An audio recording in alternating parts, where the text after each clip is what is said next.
Hello everyone. Today we are going to discuss about the chapter 15. Chapter 15, Air Around Us. Okay. So chapter 15 ഒരു ചെറിയ chapter ആയതുകൊണ്ടാണ് നമ്മൾ first എടുക്കുന്നത്. Chapter 8 ശേഷം we are now discussing the chapter 15. Okay. അപ്പൊ air around us നമുക്ക് ചുറ്റും എന്താണ് എയർ ഉണ്ട് അല്ലെ. അപ്പൊ ആ എയറിൽ കാണുന്ന കണ്ടന്റ് എന്താണ് എന്നുള്ളതൊക്കെയാണ് നമ്മൾ ഈ ചാപ്റ്ററിൽ പഠിക്കുന്നത്. അപ്പൊ ചുറ്റും എയർ ഉണ്ട് എന്ന് നമ്മൾ എങ്ങനെയാണ് തിരിച്ചറിയുന്നത്?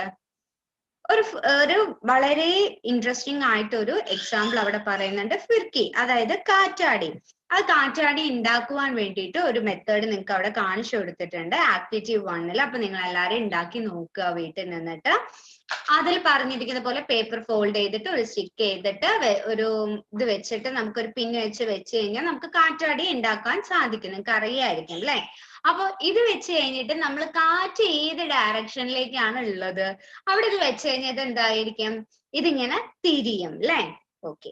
അപ്പൊ ആ ആക്ടിവിറ്റി നിങ്ങൾ ചെയ്തു നോക്കുക. അപ്പൊ നമുക്ക് മനസ്സിലാക്കാൻ സാധിക്കും എയർ ഉണ്ട്, അപ്പൊ കാറ്റുണ്ട്, എയർ ഉണ്ടെന്ന് നമുക്ക് ഇതിൽ നിന്ന് മനസ്സിലാക്കുവാൻ സാധിക്കുന്നുണ്ട്.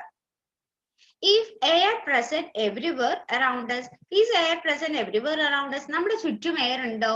ഉണ്ട് അല്ലെ. എയർ നമ്മുടെ ചുറ്റും ഉണ്ട്. ഇനി ആക്ടിവിറ്റി 2 നോക്കാം. Take an empty open bottle. Is it really empty or does it have something inside? ഒരു empty bottle എടുത്ത് നോക്കിക്കഴിഞ്ഞാൽ നിങ്ങൾക്ക് പറയാൻ പറ്റുമോ അതിൻ്റെ ഉള്ളിൽ എയർ ഉണ്ട്? എയർ ഉണ്ട് എന്ന് എങ്ങനെ നിങ്ങൾക്ക് തെളിയിക്കാൻ സാധിക്കും? ആ ബോട്ടിലിന്റെ ഉള്ളിൽ എയർ ഉണ്ടാവും അല്ലെ. ആ സ്പേസ് ഇൻസൈഡ് നമ്മൾ ആ ഒരു നമ്മുടെ ചുറ്റുമുള്ള സ്പേസിലൊക്കെ എന്തുണ്ട്? എയർ ഉണ്ട്. അപ്പൊ ഈ ബോട്ടിലിന്റെ ഉള്ളിലും അതിനകത്ത് ഒന്നും ഇല്ലാത്തൊരു ബോട്ടിലാണ്, പക്ഷെ അതിനകത്ത് എന്തുണ്ട്? എയർ ഉണ്ട്. അതെങ്ങനെ നമ്മൾ തെളിയിക്കുക? അതിന് എന്ത് ചെയ്താൽ മതി? ഒരു വാട്ടർ എടുത്തിട്ട് നമ്മൾ അതിനെ ഡിപ്പ് ചെയ്യുക. Now dip the open mouth of the bottle into the bucket filled with water as shown in figure 5.4. Observe the bottle. Does water enter the bottle? Now tilt the bottle slightly. Does the water now enter the bottle? അപ്പൊ ബോട്ടിലിന് straight ആയിട്ട് നമ്മൾ അതിലേക്ക് dip ചെയ്യുന്ന സമയത്ത് നമുക്ക് ബോട്ടിലിന്റെ ഉള്ളിലേക്ക് water പെട്ടെന്ന് കയറില്ല. പക്ഷെ ജസ്റ്റ് ഒന്ന് സ്ലൈറ്റ്ലി ഒന്ന് ചെരിച്ചു കൊടുത്തേ, അപ്പൊ നിങ്ങൾക്ക് ബബിൾസ് ആയിട്ട് വാട്ടർ എൻ്റർ ചെയ്യുന്നത് കാണാൻ പറ്റും. Does the water now enter the bottle? Do you see the bubbles coming out from the bottle out here? Any bubbly sound? Can you now guess what was inside the bottle? Yes, you are right. It is air. ആ air ഉള്ളത് കൊണ്ടാണ് നമുക്ക് bubbles ആയിട്ട് water ഉള്ളിലേക്ക് കയറി പോകുന്നത് കാണുവാൻ സാധിക്കുന്നത്. The bottle was not empty at all. നിങ്ങൾ ഈ ചാപ്റ്റർ പഠിക്കുന്ന സമയത്ത് ടെക്സ്റ്റ് ബുക്ക് എടുത്ത് കയ്യിൽ വെക്കുക കേട്ടോ. എന്നിട്ട് the air that was present in the bottle was not empty at all. In fact, it was filled completely with air when you are turned it upside down.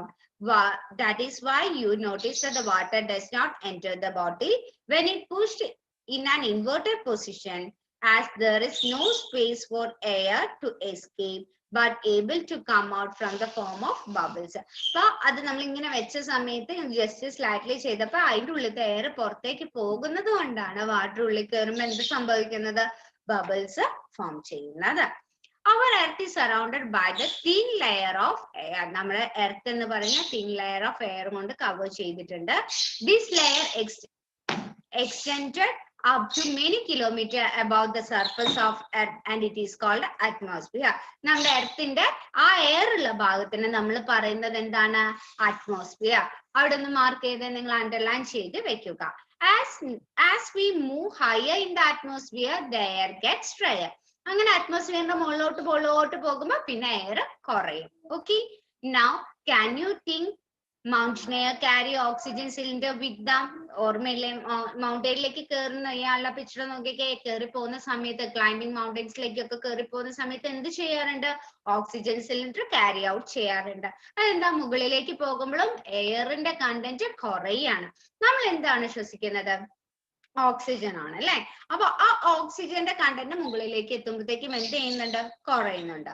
What is air made up of? അപ്പൊ ഈ air എന്ന് പറയുമ്പോ എന്തൊക്കെ കൊണ്ടാണ് ഉണ്ടാക്കിയിരിക്കുന്നത്? Air എന്ന് പറയുമ്പോൾ എന്തൊക്കെ കൊണ്ടാണ് ഉണ്ടാക്കിയിരിക്കുന്നത്?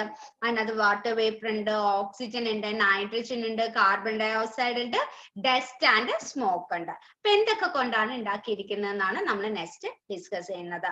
First is water vapour. We have learned earlier that air contains water vapor. We also saw that when air comes in contact with a cool surface, it condenses and drop of water appear and cool the surface. നമ്മൾ കഴിഞ്ഞ class പഠിച്ചതാണ് water വേപ്പറിൽ air ഇങ്ങനെ പുറത്തേക്ക് പോകുമ്പോ ഒരു ice വെച്ചിട്ട് ഒരു plate മുകളിൽ വെച്ച് കൊടുത്താൽ എന്ത് നമുക്ക് കാണിക്കാം? എന്താ അതിനകത്ത് വാട്ടർ ഡ്രോപ്സ് താഴേക്ക് ഇങ്ങനെ ഡ്രോപ്പ് ചെയ്യുന്നത് നമുക്ക് കാണിക്കാൻ പറ്റും. അപ്പൊ ആ എയറിനകത്ത് എന്തുണ്ട്? വാട്ടർ വേപ്പർ ഉണ്ടെന്ന് നമുക്ക് ഈ എക്സ്പെരിമെന്റിലൂടെ കാണിക്കാൻ പറ്റും. ഇനി എയറിൽ ഓക്സിജൻ ഉണ്ടെന്ന് നമ്മൾ എന്ത് എക്സ്പെരിമെന്റിലൂടെ കാണിച്ചെടുക്കാം? In the presence of your teacher നമുക്ക് നോക്കാം. 2 ക്യാൻഡിൽ എടുത്തു. നിങ്ങളുടെ പിക്ചറിനകത്ത് കൊടുത്തിരിക്കുന്നത് 2 ബോട്ടിലാണ് കേട്ടോ ചെയ്യുന്നത്. വാട്ടർ കണ്ടിച്ച് അതിനകത്തേക്ക് ക്യാൻഡിൽ അങ്ങനെയും ചെയ്യും ഇങ്ങനെയും ചെയ്യാം കേട്ടോ. എന്നിട്ട് എന്ത് ചെയ്യാ? ആ ക്യാൻഡിൽ കത്തിച്ചു വെക്കുക. 1 glass of the candle is inverted glass and tumbler. Observe both of the candle carefully. അപ്പൊ നമ്മൾക്ക് അറിയാം ഓക്സിജൻ ഉണ്ടെങ്കിൽ എന്ത് ചെയ്യുള്ളൂ? ക്യാൻഡിൽ കത്തുള്ളൂ. അപ്പൊ നമ്മൾ എന്ത് ചെയ്യും? ഈ എയറിനെ മൊത്തമായിട്ട് എന്ത് ചെയ്തു? അടച്ചു വെച്ചു. അപ്പൊ അതിനകത്ത് കുറച്ചു നേരം കത്തി അതിനകത്തുള്ള ഓക്സിജൻ കത്തി കഴിഞ്ഞു കഴിഞ്ഞാല് പിന്നെന്താവും? ഇത് തനിയെ കെട്ടുപോകും. അപ്പൊ അതിന്റെ അർത്ഥം എന്താണ്? ഓക്സിജൻ ആ എയറിനകത്ത് ഉണ്ടായിരുന്നു എന്ന് നമുക്ക് മനസ്സിലാക്കുവാൻ സാധിക്കും അല്ലെ? It seems that the candle got extinguished because of component inside the glass tumbler. When the support burning is limited, most of the candle, however, the other candle is getting continuous supply of air. This component of air when support burning is known as oxygen. അപ്പൊ ഇതിന്ന് നമുക്ക് എന്താ മനസ്സിലായത്? അതിനകത്ത് എന്തോ ഒരു content എന്തുണ്ടായിരുന്നു പുറത്ത്?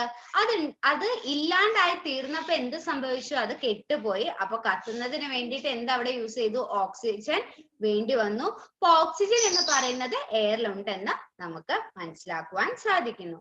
Next, nitrogen. In the activity 3, did you observe that air is still present in the glass bottle even after the candle blew out? This indicates the presence of some component in the air which does not support burning.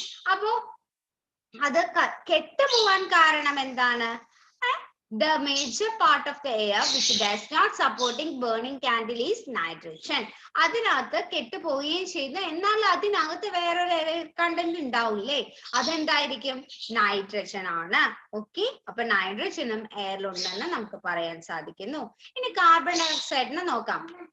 In a closed room, if there is some material that is burning, you have felt suffocation. നമ്മൾ ഒരു burn ചെയ്യുന്ന റൂമിൽ ഇരുന്ന് കഴിഞ്ഞാൽ പുക കാരണം നമുക്ക് ഭയങ്കര സഫോക്കേഷൻസ് വരും അല്ലെ? ചുമയൊക്കെ വരും. This is due to the excess of carbon dioxide that may be accumulating in room. ആ പുകയിൽ എന്താ ഉള്ളത്? കാർബൺ ഡൈ ഓക്സൈഡ് ആണ് ഉള്ളത്.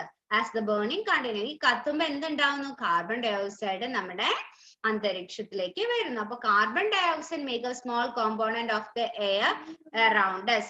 Plants and animals consume oxygen from respiration and produce carbon dioxide. Plants and animals ഒക്കെ എന്താ ശ്വസിക്കുന്നത്? Oxygen ആണ് ശ്വസിക്കുന്നത്. ഞാൻ കഴിഞ്ഞ ക്ലാസ്സിൽ പറഞ്ഞു തന്നിട്ടുണ്ട് അല്ലെ? നമ്മളൊരു ചാപ്റ്റർ പഠിച്ചപ്പോ.